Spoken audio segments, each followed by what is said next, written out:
बिस्मिल्लाहिर्रहमानिर्रहीम अस्सलाम वालेकुम। उम्मीद है कि आप सब खैरियत से होंगे। ये वीडियो उन तमाम स्टूडेंट्स के लिए है जिन्होंने मैट्रिक के पेपर दे लिए हैं और अब आगे वो इंटरमीडिएट में अपनी स्टडी को कंटिन्यू करना चाहते हैं। इस वीडियो में मैं आपको बहुत ही इम्पोर्टेंट आपके कैरियर के हवाले से इंस्ट्रक्शंस दूंगा, आपको एडवाइस दूंगा कि आप जिस भी कैटेगरी में फ़ॉल करते हैं, आप 50% मार्क्स की कैटेगरी में फ़ॉल करते हैं, 60% मार्क्स की कैटेगरी में फ़ॉल करते हैं या 80% प्लस मार्क्स की कैटेगरी में फ़ॉल करते हैं, तो आपको क्या करना चाहिए, क्योंकि इस टाइम ये आपकी लाइफ का टर्निंग पॉइंट साबित हो सकता है।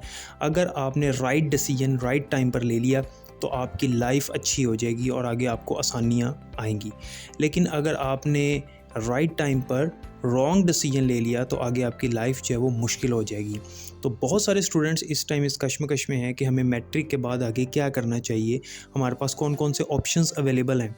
इस वीडियो को बनाने का मकसद ये है कि बहुत सारे स्टूडेंट्स लैक ऑफ नॉलेज की वजह से सिर्फ 2 या 3 कोर्सेज़ के बारे में जानते हैं या 2 या 3 सर्टिफिकेशंस के बारे में जानते हैं, जैसे आईसीएस हो गया, प्री मेडिकल और प्री इंजीनियरिंग, और इन्हीं में से किसी को ऑप्ट कर लेते हैं, किसी को चूज़ कर लेते हैं, जबकि इन्हें ये चाहिए कि सबसे पहले इनके पास पूरी इन्फॉर्मेशन होनी चाहिए कि हमारे पास ऑप्शंस कौन कौन से हैं। सबसे पहले अपने ऑप्शंस देखें कौन से हैं, फिर उनमें से कोई चूज़ करें, और वो चूज़ करने का तरीकाकार क्या है वो भी आज ही इस वीडियो में मैं आपको बताऊंगा। तो आपने वो ऑप्शन चूज़ करना है जो कि आपके मुताबिक है और आपको सूट करता है। तो सबसे पहले तो हम ये देख लेते हैं कि हमारे पास मैट्रिक के बाद कौन कौन से ऑप्शंस होते हैं साइंस स्टूडेंट्स के लिए, और जो आर्ट्स के स्टूडेंट्स हैं उनके लिए कौन कौन से ऑप्शंस होते हैं। वो स्टूडेंट्स जिन्होंने मैट्रिक साइंस के साथ किया है उनके पास 3 ऑप्शंस मौजूद होते हैं, जिनमें FSc pre medical, FSc pre engineering और आईसीएस की ऑप्शन होती है। अब इसमें भी आगे सब्जेक्ट्स हैं, मैं आपको सब्जेक्ट्स के हवाले से भी गाइड कर देता हूँ। जो एफएससी प्री मेडिकल के स्टूडेंट्स हैं, ये एफएससी प्री मेडिकल जो है ये प्योरली मेडिकल की फ़ील्ड है, यानी इसके अंदर जो सब्जेक्ट्स होते हैं, आपके जो कंपलसरी सब्जेक्ट्स हैं वो इंग्लिश, उर्दू, इस्लामियात, पाक स्टडी, तर्जमतुल कुरानुल मजीद, ये आपके कंपलसरी सब्जेक्ट्स हैं। जबकि प्री मेडिकल में जो इलेक्टिव सब्जेक्ट्स होते हैं उनमें बायोलॉजी, केमिस्ट्री और फ़िज़िक्स, ये 3 आपके इलेक्टिव सब्जेक्ट्स होते हैं। अगर हम आईसीएस की बात करें तो आईसीएस में भी कंपलसरी सब्जेक्ट्स वही हैं जिनमें आपके पास इंग्लिश, उर्दू, इस्लामियात, पाकिस्तान स्टडीज़, तर्जमतुल कुरानुल मजीद आ जाते हैं। लेकिन जो आपके इलेक्टिव सब्जेक्ट्स हैं आईसीएस में वो 2 कॉम्बिनेशन है इसके अंदर, बल्कि 3 कॉम्बिनेशंस हैं। एक कॉम्बिनेशन है आपके पास कंप्यूटर साइंस, मैथमेटिक्स और स्टैट्स। एक कॉम्बिनेशन है कंप्यूटर साइंस, मैथमेटिक्स और फिज़िक्स। एक कॉम्बिनेशन है मैथमेटिक्स, कंप्यूटर साइंस और इकोनॉमिक्स। वो स्टूडेंट्स जो फ़िज़िक्स नहीं पढ़ना चाहते वो स्टैट्स रख सकते हैं, और अगर कोई स्टैट्स नहीं रखना चाहता तो वो इकोनॉमिक्स रख सकता है फ़िज़िक्स की जगह पे। तो आईसीएस में मैथ्स और कंप्यूटर तो कंपलसरी है, ये आपने समझ लेना है इस चीज़ को। वो स्टूडेंट्स जो साइंस सब्जेक्ट्स के स्टूडेंट्स हैं और वो फ़िज़िक्स पढ़ सकते हैं, उनको चाहिए कि वो फ़िज़िक्स को ही चूज़ करें। अब अगर हम बात करें आर्ट्स के स्टूडेंट्स की, तो आर्ट्स के स्टूडेंट्स के पास जो ऑप्शंस अवेलेबल हैं उनमें एफए है जनरल साइंस के साथ, आईकॉम है, आईसीएस है जिसमें वो मैथ के साथ कंप्यूटर और स्टैट्स पढ़ सकते हैं, यानी स्टैट्स और इकोनॉमिक्स। जिन्होंने मैट्रिक में आर्ट्स किया है वो आईसीएस कर सकते हैं, लेकिन फ़िज़िक्स के साथ नहीं कर सकते। जो 2 मैंने आपको ऑप्शंस बताई हैं इलेक्टिव सब्जेक्ट्स में, जिसमें स्टैट्स और इकोनॉमिक्स के साथ है, आप वो कर सकते हैं। एफए ह्यूमैनिटीज़ कर सकते हैं और एसीसीए भी किया जा सकता है, ये ऑप्शंस भी अवेलेबल हैं आपके पास।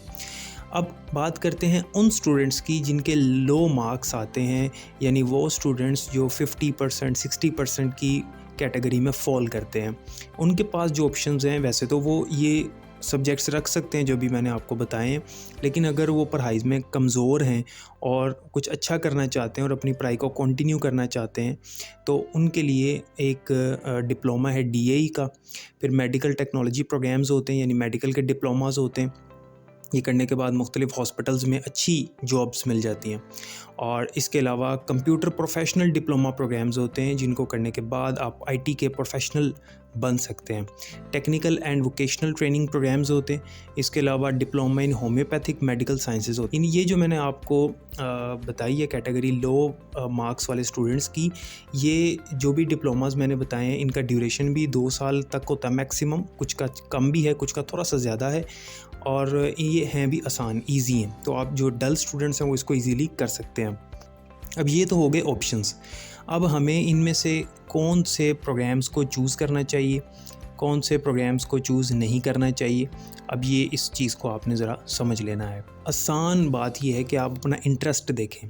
इंटरेस्ट से मुराद है, अगर एक स्टूडेंट ने मैट्रिक किया और मैट्रिक में उसके केमिस्ट्री में अच्छे मार्क्स नहीं हैं, यानी वो केमिस्ट्री में वीक है और केमिस्ट्री नहीं पढ़ना चाहता और उसका इंटरेस्ट भी नहीं है केमिस्ट्री में, तो वो प्री मेडिकल प्री इंजीनियरिंग बिल्कुल ना करे, वो चला जाए आईसीएस में।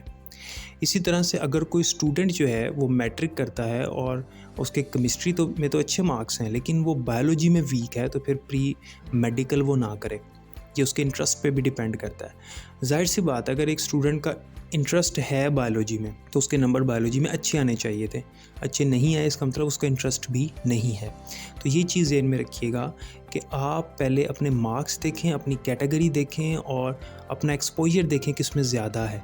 जिस सब्जेक्ट में आपके मार्क्स ज़्यादा हैं आप उसको अडॉप्ट करें। अगर आपके फ़िज़िक्स में अच्छे मार्क्स हैं तो आप आईसीएस फ़िज़िक्स के साथ कर सकते हैं, तो आप उसको ज़रूर करें।